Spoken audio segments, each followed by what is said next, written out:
ಸ್ನೇಹಿತರಿಗೆ ತರಗತಿಗೆ ಸ್ವಾಗತ.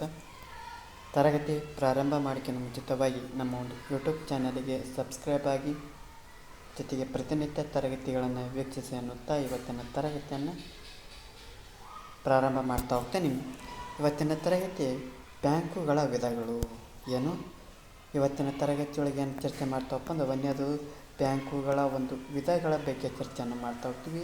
ಇನ್ನೊಂದು ಬ್ಯಾಂಕುಗಳಲ್ಲಿ ತೆರೆಯಬಹುದಾದಂಥ ವಿವಿಧ ಖಾತೆಗಳ ಬಗ್ಗೆ, ಅಂದ್ರೆ ಟೈಪ್ಸ್ ಆಫ್ ಅಕೌಂಟ್ಸ್ಗಳ ಬಗ್ಗೆ ಈ ಒಂದು ತರಗತಿಯಲ್ಲಿ ಚರ್ಚೆ ಮಾಡಿದ್ವಿ. ಈ ಹಿಂದೆ ತರಗತಿಯಲ್ಲಿ ಬ್ಯಾಂಕಿನ ಒಂದು ಅರ್ಥ ಬಗ್ಗೆ ತಿಳ್ಕೊತ ಹೋಗ್ತೀವಿ. ಎರಡನೇದು ಬ್ಯಾಂಕಿನ ಗುಣಲಕ್ಷಣಗಳ ಬಗ್ಗೆ ತಿಳ್ಕೊತ ಹೋಗ್ತೀವಿ. ಮೂರನೇದು ಬ್ಯಾಂಕುಗಳು ಸಲ್ಲಿಸುವಂಥ ಸೇವೆಗಳ ಬಗ್ಗೆ ತಿಳ್ಕೊತ ಹೋದ್ವಿ. ಇವತ್ತು ನೋಡ್ತಾ ಹೋಗೋಣ ಬ್ಯಾಂಕುಗಳ ವಿಧಗಳು, ಟೈಪ್ಸ್ ಆಫ್ ಬ್ಯಾಂಕ್ಸ್ ಅಂತ ಕರಿತಾ ಹೋಗ್ತೀವಿ. ಹಾಗಾದ್ರೆ ಬ್ಯಾಂಕುಗಳಲ್ಲಿ ಹಲವಾರು ವಿಧಗಳನ್ನು ಕಾಣ್ತಾ ಹೋಗ್ತೀವಿ. ಯಾಕಪ್ಪ ಅಂದ್ರೆ ಪ್ರತಿಯೊಂದು ವಿಧದ ಬ್ಯಾಂಕು ತಮ್ಮ ಒಂದು ನಿರ್ದಿಷ್ಟ ಒಂದು ವಿಧದ ವ್ಯವಹಾರಗಳಲ್ಲಿ ಪರಿಣಿತಿಯನ್ನು ಹೊಂದಿರ್ತವೆ. ಅಂದ್ರೆ ಒಂದು ಬ್ಯಾಂಕು ಒಂದೊಂದು ಕ್ಷೇತ್ರಕ್ಕೆ ಒಂದೊಂದು ವ್ಯವಹಾರಕ್ಕೆ ತನ್ನದೇ ಆದಂಥ ಪರಿಣಿತಿಯನ್ನು ಹೊಂದಿರ್ತೈತಿ. ಯಾವ ರೀತಿ ಅಂತ ನೋಡೋದಾದ್ರೆ, ಒಂದನೇದು ಕೇಂದ್ರ ಬ್ಯಾಂಕು ಅಥವಾ ರಿಸರ್ವ್ ಬ್ಯಾಂಕು ಅಂತ ಕರಿತಾ ಹೋಗ್ತೀವಿ. ಈ ಬ್ಯಾಂಕ್ ಏನದು RBI ಅಂತ ಕರಿತಾ ಹೋಗ್ತೀವಿ. RBI ಯಾವಾಗ ಸ್ಥಾಪನೆ ಆಗ್ತೈತಿ? 1935 ಏಪ್ರಿಲ್ 1 ರಾಷ್ಟ್ರೀಕರಣ ಯಾವಾಗ ಆಕೈತಿ? 1949 ಜನವರಿ 1 ಇದು ರಾಷ್ಟ್ರೀಕರಣ. ಈ ಒಂದು ಬ್ಯಾಂಕು RBI ಏನಪ್ಪ ಅಂದ್ರೆ, ಇದು ರಾಷ್ಟ್ರದ ಬ್ಯಾಂಕ್ ಅಂತ ಕರಿತಾ ಹೋಗ್ತೀವಿ. ಸರ್ಕಾರದ ಒಂದು ಅದು ಪರವಾಗಿ ಕೆಲಸ ಮಾಡ್ತಾ ಹೋಗ್ತೈತಿ. ಮತ್ತು ವಿದೇಶಿ ವಿನಿಮಯದ ಒಂದು ನೇತೃತ್ವವನ್ನು ನೋಡ್ಕೊಳ್ತಾ ಹೋಗ್ತೈತಿ. ಮತ್ತು ನೋಟು ಮುದ್ರಣವನ್ನು ಮಾಡ್ತಾ ಹೋಗ್ತೈತಿ. ಮತ್ತು ಏನು ಒಟ್ಟಾರೆಯಾಗಿ ಈ ಭಾರತೀಯ ಬ್ಯಾಂಕ್ ಅಥವಾ ಕೇಂದ್ರ ಬ್ಯಾಂಕ್ ಅಂತ ಕರಿತಾ ಹೋಗ್ತೀವಿ. ಇದು ಬ್ಯಾಂಕಿನ ವಿಧ. ಎರಡನೇದು ವಾಣಿಜ್ಯ ಬ್ಯಾಂಕುಗಳು, ಕಮರ್ಷಿಯಲ್ ಬ್ಯಾಂಕ್ಸ್ ಅಂತ ಕರಿತಾ ಹೋಗ್ತೀವಿ. ಜೊತೆಗೆ ಕೈಗಾರಿಕಾ ಅಭಿವೃದ್ಧಿ ಬ್ಯಾಂಕುಗಳು. ಈ ಬ್ಯಾಂಕುಗಳು ಯಾವುದಕ್ಕೆ ಸಾಲ ಕೊಡ್ತಾವಪ್ಪ ಅಂದ್ರೆ, ಕೈಗಾರಿಕಾ ಕ್ಷೇತ್ರಗಳಿಗೆ ಅಷ್ಟೇ ಸಾಲ ಕೊಡ್ತಾ ಹೋಗ್ತಾರೆ. ಭೂ ಅಭಿವೃದ್ಧಿ ಅಥವಾ ವ್ಯವಸಾಯ ಬ್ಯಾಂಕುಗಳಂತ ಕರಿತಾ ಹೋಗ್ತೀವಿ. ಅಂದರೆ ಭೂ ಅಭಿವೃದ್ಧಿ ಬ್ಯಾಂಕುಗಳು ಅಂದ್ರೆ ವ್ಯವಸಾಯದ ಮೇಲೆ ಸಾಲಗಳನ್ನು ಕೊಡ್ತಾ ಹೋಗ್ತಾರೆ. ಸ್ಥಳೀಯ ಬ್ಯಾಂಕುಗಳು, ಹೊರ ಗೌಡ್ರು, ಶಾನುಭೋಗರು, ಸಾಹುಕಾರ ಅಂತಾರಲ್ಲ, ಅವರು ಕೊಡುವಂಥ ಬ್ಯಾಂಕುಗಳೇನೆ ಅಂತ ಕರಿ ಸ್ಥಳೀಯ ಬ್ಯಾಂಕುಗಳಂತ ಕರಿತಾ ಹೋಗ್ತೀವಿ.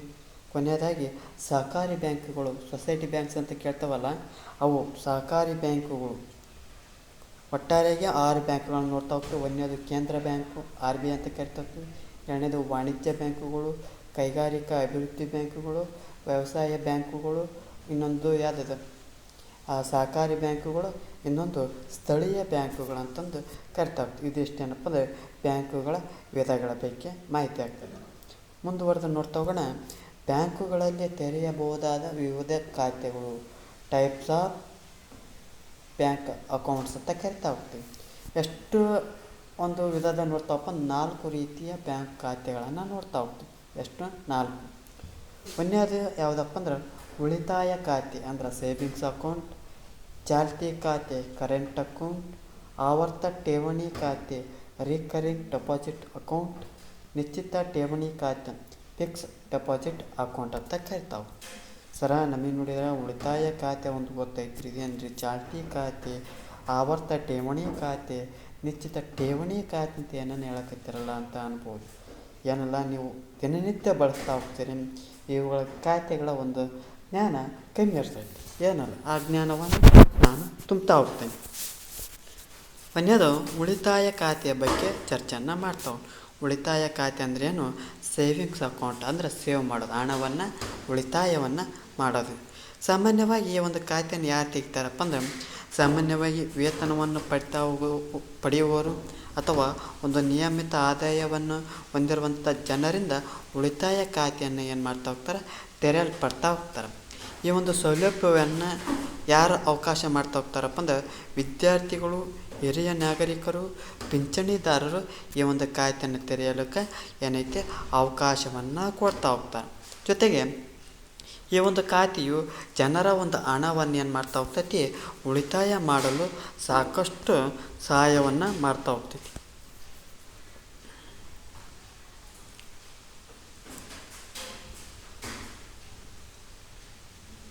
ಜೊತೆಗೆ ಈ ಒಂದು ಉಳಿತಾಯ ಖಾತೆಗೆ ಆ ಗರಿಷ್ಠ ಮೊತ್ತ ಅಂತ ಏನು ಪರಿಮಿತಿ ಈ ಒಂದು ಖಾತೆಯೊಳಗೆ ಇರೋಂಗಿಲ್ಲ. ಜೊತೆಗೆ ಈ ಬ್ಯಾಂಕಿನಿಂದ ಹಣ ಹಿಂದಕ್ಕೆ ಪಡೆಯೋಕ್ಕೆ ಏನು ಮಾಡ್ತಾ ಹೋಗ್ತಾರಪ್ಪ ಅಂದ್ರೆ ಚೆಕ್ ಪುಸ್ತಕ ಮತ್ತು ಹಣ ಹಿಂದಕ್ಕೆ ಪಡೆಯುವಂಥ ಒಂದು ಚೀಟಿಯನ್ನು ಏನು ಮಾಡ್ತಾ ಹೋಗ್ತಾರೆ, ಕೊಡ್ತಾ ಹೋಗ್ತಾರೆ. ಅಂದರೆ ಕೊನೆಯದು ಈ ಒಂದು ಅಕೌಂಟನ್ನು, ಈ ಒಂದು ಖಾತೆಯನ್ನು ಯಾರು ತೆರ್ತಾ ಹೋಗ್ತಾರೆ, ವಿದ್ಯಾರ್ಥಿಗಳು, ವೇತನ ಪಡೆಯೋರು, ಪಿಂಚಣಿದಾರರು, ಇವ್ರು ಏನು ಮಾಡ್ತಾ ಹೋಗ್ತಾರೆ, ಈ ಖಾತೆಯನ್ನು ಏನು ಮಾಡ್ತಾ ಹೋಗೋದು, ತೆರ್ತಾ ಹೋಗೋದು. ಈ ಒಂದು ಖಾತೆಗೆ ಯಾವುದೇ ರೀತಿಯ ಗರಿಷ್ಠ ಮೊತ್ತ ಅಂತ ಒಂದು ಪರಿಮಿತಿ ಇರೋಂಗಿಲ್ಲ. ಜೊತೆಗೆ ಆ ಒಂದು ಹಣವನ್ನು ಹಿಂಪಡೆಯೋಕ್ಕೆ ಏನು ಮಾಡ್ತಾ ಹೋಗಿ ಚೆಕ್ ಪುಸ್ತಕ ಅಥವಾ ಹಣವನ್ನು ಹಿಂಪಡೆಯುವಂಥ ಒಂದು ಚೀಟಿಯನ್ನು ಯಾರು ಕೊಡ್ತಾ ಹೋಗ್ತಾರೆ, ಬ್ಯಾಂಕಿನವರು ಕೊಡ್ತಾ ಹೋಗ್ತಾರೆ. ಜೊತೆ ಈ ಒಂದು ಉಳಿತಾಯ ಖಾತೆಗೆ ಏನು ಮಾಡ್ತಾ ಹೋಗ್ತಾರೆ, ಆ ಒಂದು ಸೇವಿಂಗ್ಸ್ ಮಾಡಿರುವಂಥ ಹಣಕ್ಕೆ ಏನು ಮಾಡ್ತಾ ಹೋಗ್ತಾರೆ, ಬಡ್ಡಿಯನ್ನು ನೀಡ್ತಾ ಹೋಗ್ತಾರೆ.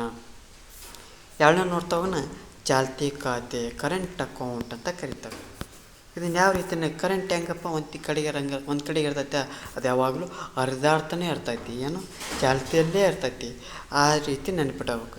ಚಾಲ್ತಿ ಖಾತೆ ಅಂದರೆ ಏನಪ್ಪ ಅಂದ್ರೆ, ಈ ಖಾತೆಯನ್ನು ಸಾಮಾನ್ಯವಾಗಿ ಯಾರು ತೆರಿತಾರಪ್ಪ ಅಂದ್ರೆ, ಅತಿ ಹೆಚ್ಚು ಬ್ಯಾಂಕ್ ವಹಿವಾಟು ನಡೆಸುವಂಥ ವ್ಯಾಪಾರಸ್ಥರ ಜೊತೆಗೆ ವಾಣಿಜ್ಯ ಮತ್ತು ಔದ್ಯೋಗಿಕ ಸಂಸ್ಥೆಯವರು ಏನು ಮಾಡ್ತಾ ಹೋಗ್ತಾರೆ, ಈ ಒಂದು ಚಾಲ್ತಿ ಖಾತೆಯನ್ನು ತೆರಿತಾ ಹೋಗ್ತಾರೆ.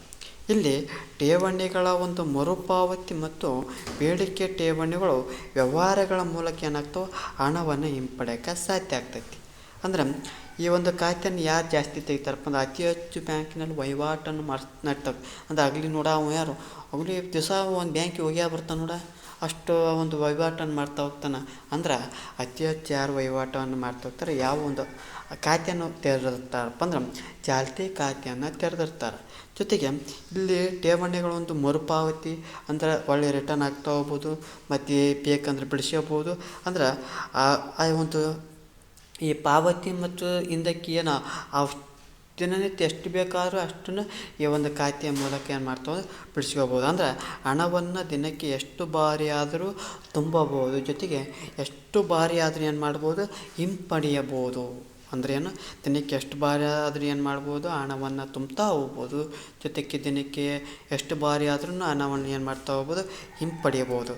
ಆದರೆ ಈ ಒಂದು ಖಾತೆಯನ್ನು ಹೊಂದಿರುವಂಥ ಏನು ಠೇವಣಿಗಳಿಗೆ ಯಾವುದೇ ರೀತಿಯಾದಂಥ ಬಡ್ಡಿಯನ್ನು ಕೊಡೋಂಗಲ್ಲ. ಯಾಕಪ್ಪ ಅಂದ್ರೆ ತುಂಬ ತೆಗೆಯೋದು ಮಾಡಿದಪ್ಪ ಅಂದ್ರೆ ಅಲ್ಲಿ ಹಣ ನಿಲ್ಲಬೇಕಲ್ಲ. ಹಾಗಾಗಿ ಈ ಒಂದು ಖಾತೆಗೆ ಯಾವುದೇ ರೀತಿಯ ಬಡ್ಡಿಯನ್ನು ಕೊಡೋಂಗಲ್ಲ. ಜೊತೆಗೆ ಇವರು ಏನು ಮಾಡ್ತಾ ಹೋಗ್ತಾರೆ, ತಮ್ಮ ಸೇವೆಗೆ ಸೇವಾ ಶುಲ್ಕವನ್ನು ವಸೂಲಿಯನ್ನು ಮಾಡ್ತಾ ಹೋಗ್ತಾರೆ. ಅಂದರೆ ಈ ಖಾತೆಯೊಳಗೆ ಏನು ಮಾಡ್ತಾ ಹೋಗ್ತಾರೆ, ಸೇವಾ ಶುಲ್ಕವನ್ನು ಏನು ಮಾಡ್ತಾ ಹೋಗ್ತಾರೆ, ವಸೂಲಿಯನ್ನು ಮಾಡ್ತಾ ಹೋಗ್ತಾರೆ. ಜೊತೆಗೆ ಈ ಒಂದು ಖಾತೆಗೆ ಯಾವುದೇ ರೀತಿಯ ಬಡ್ಡಿಯನ್ನು ನೀಡುವುದಿಲ್ಲ. ಆಯಿತು, ಮುಂದುವರೆದು ನೋಡ್ತಾ ಹೋಗೋಣ. ಆವರ್ತ ಠೇವಣಿ ಖಾತೆ ಅಂತ ಕರಿತಾ ಹೋಗ್ತೀವಿ. ಏನಿದು, ರಿಕರಿಂಗ್ ಡೆಪಾಸಿಟ್ ಅಕೌಂಟ್ ಅಂತ ಕರಿತಾ ಹೋಗ್ತೀವಿ. ಅಂದ್ರೆ ಆವರ್ತಿ ಠೇವಣಿ ಖಾತೆ ಅಂದರೆ ಏನಪ್ಪ ಅಂದ್ರೆ, ಸಾಮಾನ್ಯವಾಗಿ ಭವಿಷ್ಯ ಕಾಲ ಅಂದರೆ ಏನು, ಕನ್ನಡ ವ್ಯಾಕರಣ ಮಾಡೋದು ಹೇಳಿದೆ, ಭೂತಕಾಲ, ವರ್ತಮಾನ ಕಾಲ, ಇನ್ನೊಂದು ಏನದ ಭವಿಷ್ಯತ್ ಕಾಲ. ಭೂತಕಾಲ ಅಂದ್ರೆ ನಡೆದು ಹೋಗಿರೋದು, ವರ್ತಮಾನ ಕಾಲ ನಡೆಯಕತ್ತಿರೋದು, ಭವಿಷ್ಯತ್ ಕಾಲ ಅಂದ್ರೆ ಮುಂದೆ ಬರೋದು ಹೇಳೋದನ್ನು ಹೇಳ್ತಾ ಹೋಗ್ತೀವಿ. ಅದೇ ರೀತಿ ಭವಿಷ್ಯತ್ ಕಾಲದಲ್ಲಿ ಏನಾಗ್ತವೆ, ಒಂದು ನಿರ್ದಿಷ್ಟ ದಿನದಿಂದ ಏನು ಮಾಡ್ತಾ ಹೋಗ್ತಾರೆ, ಆ ಹಣವನ್ನು ಏನು ಮಾಡ್ತಾ ಹೋಗೋದು, ಹಿಂದಕ್ಕೆ ಪಡಿಬೋದು. ಅಂದ್ರೆ ಇವತ್ತು 2026 ಒಳಗೆ 1 ಲಕ್ಷ ಹಣವನ್ನು ಏನು ಮಾಡೇವಿ, ಅಲ್ಲಿ ಬ್ಯಾಂಕಿನೊಳಗೆ ಇಟ್ಟೇವಿ. ಅದನ್ನೇನು ಮಾಡ್ತಾ ಹೋಗ್ತೀವಿ, 2028 ಬಿಡ್ಸ್ಕೊಂತ ಹೋಗ್ತಾವೆ. ಅಂದ್ರೆ ಆ ಒಂದು ಸಮಯಕ್ಕೆ ಏನಾಗ್ತೈತಿ, ಆವಾಗ ಒಂದು ಮದುವೆ ಖರ್ಚು ಇರ್ತೈತಿ, ಏನೋ ಒಂದು ಕಾರ್ ಕೊಂಡ್ಕೊಳೋದಾಗಿ, ಹೊಲ ಖರೀದಿಸುವ, ಅಂದರೆ ವಿವಿಧ ಒಂದು ಅನೇಕ ಒಂದು ಕೆಲಸಕ್ಕೆ ಬೇಕಾಗುತ್ತೆ. ಇರಲಿ, ಅದು ಆಮೇಲೆ ಮಾತಾಡೋಣ. ಒಂದು ನಿರ್ದಿಷ್ಟ ದಿನದಿಂದ ಏನು ಮಾಡ್ತಾ ಹೋಗ್ತಾರೆ, ಹಿಂದಕ್ಕೆ ಪಡಿತಾ ಹೋಗ್ತಾರೆ. ಅಂದ್ರೆ ಭವಿಷ್ಯದ ಒಂದು ಅವಶ್ಯಕತೆಗಳಿಗೆ ಏನು ಮಾಡ್ತಾ ಹೋಗ್ತಾರೆ, ತಿಂಗಳು ಏನು ಮಾಡ್ತಾ ಹೋಗ್ತಾರೆ, ವ್ಯವಸ್ಥಿತವಾಗಿ ಠೇವಣಿಗಳಿಗೆ ಒಂದು ಅವಧಿಗೆ ಜಮಾ ಮಾಡ್ತಾ ಹೋಗ್ತಾರೆ. ಅಂದ್ರೆ 5 ವರ್ಷಕ್ಕೆ ಏನು ಮಾಡ್ತಾ ಹೋಗ್ತಾರೆ, ತಿಂಗಳ 1000 ರೂಪಾಯಿನೋ 500 ರೂಪಾಯಿನೋ 100 ರೂಪಾಯಿನೋ ಏನು ಮಾಡ್ತಾ ಹೋಗ್ತಾರೆ, ತುಂಬ್ತಾ ಹೋಗ್ತಾರೆ. ಆ ತುಂಬಿ 5 ವರ್ಷ ಆಗಿರ್ಬೋದು, 3 ವರ್ಷ ಆಗಿದ್ಮ್ಯಾಗ ಆ ಒಂದು ನಿಗದಿತ ಅವಧಿಗೆ ಒಂದು ಜಮಾ ಮಾಡಿದ ನಂತರ ಅವುಗಳನ್ನೇನು ಮಾಡ್ತಾ ಹೋಗ್ತಾರೆ, ಹಿಂದಕ್ಕೆ ಪಡಿತಾ ಹೋಗ್ತಾರೆ. ಅಂದ್ರೆ ಹೇಳಿದೆ, ಭವಿಷ್ಯಕ್ಕೆ ಅವಶ್ಯಕತೆಗಳಿಗೆ ಯಾವಪ್ಪ, ಮಕ್ಕಳು ಮದುವೆ ಮಾಡಿರ್ಬೋದು, ಬೆಲೆ ಬಾಳುವಂಥ ಚಿನ್ನ ಖರೀದಿ ಮಾಡಿರ್ಬೋದು, ಭೂಮಿ ಕೊಂಡ್ಕೊಳ್ಳೋದಕ್ಕೆ ಇನ್ನು ಅನೇಕ ಅವಶ್ಯಕತೆಗಳು ಇರ್ತಾವೆ. ಈ ಅವಧಿ ಮುಗಿದ ನಂತರ ಏನು ಮಾಡ್ತಾ ಹೋಗ್ತಾರೆ, ಆ ಠೇವಣಿ ಮಾಡಿದ ಹಣದ ಜೊತೆಗೆ ಆ ಬಡ್ಡಿಯನ್ನು ಸೇರಿಸಿ ಏನು ಮಾಡ್ತಾ ಹೋಗ್ತಾರೆ, ಹಣವನ್ನು ಆ ಬ್ಯಾಂಕ್ ಏನು ಮಾಡ್ತಾ ಹೋಗ್ತೈತಿ, ಹಿಂದಿರುಗ್ತಾ ಹೋಗ್ತೈತಿ. ಉದಾಹರಣೆಗೆ ಹೇಳ್ತಾ ಹೋಗ್ತಾನೆ, ಒಬ್ಬ ಕರಿಯಪ್ಪನ ವ್ಯಕ್ತಿ ಇದ್ದ. ಈ ಕರಿಯಪ್ಪಗೆ ಇಬ್ಬರು ಮಕ್ಕಳು ಇರ್ತಾರೆ. ಇವರಿಗೇನು ದೊಡ್ಡವರಾಗಿ ಮ್ಯಾಕು ಓದಿಸ್ಬೇಕು, MBBS ಮಾಡಿಸ್ಬೇಕು ಏನಾಗ್ತೈತಿ. ಅವಕ್ಕೆ ಹಣ ಇಲ್ಲಿದ್ರೆ ಉಳಿಯಂಗಿಲ್ಲ ಅಂದು ಏನು ಮಾಡ್ತಾನೆ, ಬ್ಯಾಂಕ್ನ ಹೋಗ್ತಾನೆ. ಸರ ನಾನು 5 ವರ್ಷಕ್ಕೆ ರೊಕ್ಕ ಕಟ್ಟಿರ್ತೇನೆ ರೀ ಅಂತ ಹೇಳ್ತಾನೆ. ನೋಡಿರಿ ಸರ್, ಅವ್ರು 5 ವರ್ಷ ಕಟ್ತೀರಾ, ತಿಂಗಳ ಎಷ್ಟು ಕಟ್ತೀರ ಅಂತ ಅವರು, ನೀವು ಆವರ್ತ ಠೇವಣಿ ಖಾತೆನ ಓಪನ್ ಮಾಡಿರಿ ಅಂತ. ಓಕೆ ಸರ್ ಅಂತಂದು 5 ವರ್ಷಕ್ಕೆ ತಗೊಂಡು ಏನು ಮಾಡ್ತಾ ಹೋಗ್ತಾರೆ, ತಿಂಗಳ 1,000 ರೂಪಾಯಿ ಕಟ್ಕೊಂತ ಬರ್ತಾನೆ. ತಿಂಗಳ 1,000 ರೂಪಾಯಿ ಕಟ್ಟಿ 5 ವರ್ಷ ನಂತರದ ಏನಾಗೈತಿ, ಈ ಮಕ್ಕಳು ಏನಾಗುತ್ತೆ, ದೊಡ್ಡವರಾಗಿರುತ್ತೆ. ಆವಾಗ ಆ ಒಂದು ಮಕ್ಕಳಿಗೆ ಅವಶ್ಯಕತೆ ಏನಿರುತ್ತೆ, ಆ ಹಣವನ್ನು ಏನು ಮಾಡ್ತಾ ಹೋಗ್ತಾರೆ, ಉಪಯೋಗವನ್ನು ಮಾಡ್ತಾ ಹೋಗ್ತಾರೆ. ಇದು ಆವರ್ತಿ ಠೇವಣಿ ಖಾತೆಯ ಮಾಹಿತಿ ಆಗ್ತೈತಿ. ಮತ್ತು ಮುಂದುವರೆದು ನೋಡ್ತಾ ಹೋಗೋಣ, ನಿಶ್ಚಿತ ಠೇವಣಿ ಖಾತೆ ಟರ್ಮ್ ಡೆಪಾಸಿಟ್ ಅಕೌಂಟ್. ಟರ್ಮ್ ಅನ್ನತ್ಲೆ ಪದ ಅರ್ಥ ಮಾಡ್ಕೋಬೇಕು. ನಿಶ್ಚಿತ ಠೇವಣಿ ಖಾತೆ ಅಂತ ಕರಿತಾವೆ. ಈ ಖಾತೆಯಲ್ಲಿ ಠೇವಣಿಯನ್ನು ಒಂದು ನಿಗದಿತ ಅವಧಿಗೆ ಇಡ್ತಾ ಹೋಗ್ತಾರೆ. ಒಂದು ರೀತಿ ಆವರ್ತಿ ಠೇವಣಿ ಖಾತೆನ ಅಂದ್ರೆ ಅಲ್ಲಿ ತಿಂಗಳ ಇಡ್ತಾ ಹೋಗ್ತಾರೆ, ಒಂದು ಒಂದಿಷ್ಟು ಅವಧಿ. ಆದರೆ ಈ ನಿಶ್ಚಿತ ಠೇವಣಿ ಖಾತೆಯೊಳಗೆ ಮೊದಲೇ ಒಮ್ಮೆರ ಅಮೌಂಟ್, ಒಂದು ದೊಡ್ಡ ಅಮೌಂಟನ್ನು ಏನು ಮಾಡ್ತಾ ಹೋಗ್ತಾರೆ, ಒಂದು ನಿಗದಿತ ಅವಧಿಗೆ ಇಡ್ತಾ ಹೋಗ್ತಾರೆ. ಆ ಠೇವಣಿ ಹಣವನ್ನು ನಿಶ್ಚಿತ ಅವಧಿ ಮುಗಿದ ನಂತರ ಆ ಠೇವಣಿದಾರಿಗೆ ಏನು ಮಾಡ್ತಾ ಹೋಗ್ತಾರೆ, ಪಾವತಿಯನ್ನು ಮಾಡ್ತಾ ಹೋಗ್ತಾರೆ.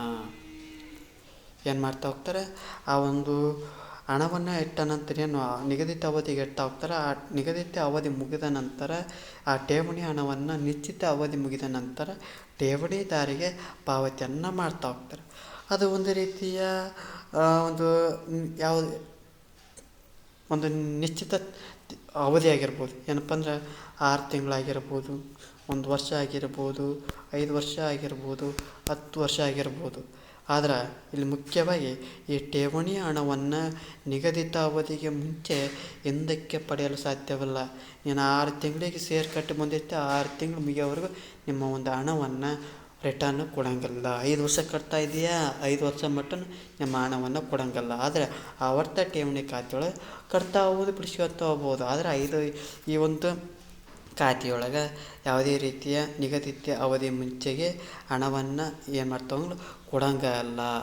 ಜೊತೆಗೆ ಈ ಒಂದು ಬಡ್ಡಿ ದರ ಏನಾಗ್ತೈತಿ, ಅವಧಿಗನುಗುಣವಾಗಿ ಅಂದ್ರೆ 1 ವರ್ಷಕ್ಕೆ 3ರಷ್ಟು 2ರಷ್ಟು ಒಂದು ಬಡ್ಡಿ ಇತ್ತಪ್ಪ, 4 ವರ್ಷಕ್ಕೆ 3, 4 ಹಿಂಗೆ ಅವಧಿಗನುಗುಣವಾಗಿ ಏನು ಮಾಡ್ತಾ ಹೋಗ್ತಾರೆ, ಬಡ್ಡಿಯನ್ನು ಹೆಚ್ಚುತ್ತಾ ಹೋಗ್ತಾರೆ. ಇದು ನಿಶ್ಚಿತ ಠೇವಣಿ ಖಾತೆಯ ಬಗ್ಗೆ ಮಾಹಿತಿ ಆಗ್ತೈತಿ. ಈ ಒಂದು ತರಗತಿಯೊಳಗೆ ಒಂದನೇದು ಬ್ಯಾಂಕಿನ ಒಂದು ವಿಧಗಳ ಬಗ್ಗೆ ಚರ್ಚೆ ಮಾಡ್ತಾ ಹೋದ್ವಿ. ಯಾವುದು ಕೇಂದ್ರ ಬ್ಯಾಂಕು ಅಂದರೆ RBI ಬ್ಯಾಂಕು, ಖಾಸಗಿ ಬ್ಯಾಂಕುಗಳು, ಕೈಗಾರಿಕಾ ಅಭಿವೃದ್ಧಿ ಬ್ಯಾಂಕುಗಳು, ವ್ಯವಸಾಯ ಬ್ಯಾಂಕುಗಳು, ಸಹಕಾರಿ ಬ್ಯಾಂಕುಗಳು, ಸ್ಥಳೀಯ ಬ್ಯಾಂಕುಗಳು, ಇನ್ನೊಂದು ಭೂ ಅಭಿವೃದ್ಧಿ ಬ್ಯಾಂಕುಗಳ ಬಗ್ಗೆ ನೋಡ್ತಾ ಹೋದ್ವಿ. ಜೊತೆಗೆ 2ನೇದು ಬ್ಯಾಂಕುಗಳಲ್ಲಿ ತೆರೆಯಬಹುದಾದಂಥ ಖಾತೆಗಳು ಅಂದರೆ 4: savings account, current account, recurring deposit account, ಲಾಸ್ಟಿಗೆ ಟರ್ಮ್ ಡೆಪಾಸಿಟ್ ಅಕೌಂಟ್ ಅಂತಂದು ಕರಿತಾ ಹೋಗ್ತೀವಿ. ಇದಿಷ್ಟೇನಪ್ಪ ಈ ಒಂದು ಮಾಹಿತಿ ಆಗ್ತಾ ಹೋಗ್ತೈತಿ. ಈ ಒಂದು ತರಗತಿ ಇಷ್ಟ ಆಗಿತ್ತಪ್ಪ ಅಂದ್ರೆ ನಮ್ಮ ಒಂದು ಯೂಟ್ಯೂಬ್ ಚಾನಲಿಗೆ ಸಬ್ಸ್ಕ್ರೈಬ್ ಆಗಿ. ಜೊತೆಗೆ ಒಂದು ತರಗತಿ ಇಷ್ಟ ಆಗಿತ್ತಪ್ಪ ಅಂದ್ರೆ ಲೈಕ್ ಮಾಡಿ, ಎಲ್ಲದಿದ್ದರೆ ಡಿಸ್ಲೈಕ್ ಮಾಡಿ. ಏನಾದರೂ ದೋಷಗಳು ಮತ್ತು ನಿಮ್ಮ ಒಂದು ಅಭಿಪ್ರಾಯವನ್ನು ಕಮೆಂಟ್ ಬಾಕ್ಸ್ನ ಮೂಲಕ ತಿಳಿಸಿ ಅನ್ನುತ್ತಾ ಇವತ್ತಿನ ತರಗತಿಯನ್ನು ಮುಗಿಸ್ತಾ ಇದ್ದೀನಿ. ಎಲ್ಲರಿಗೂ ಧನ್ಯವಾದಗಳು.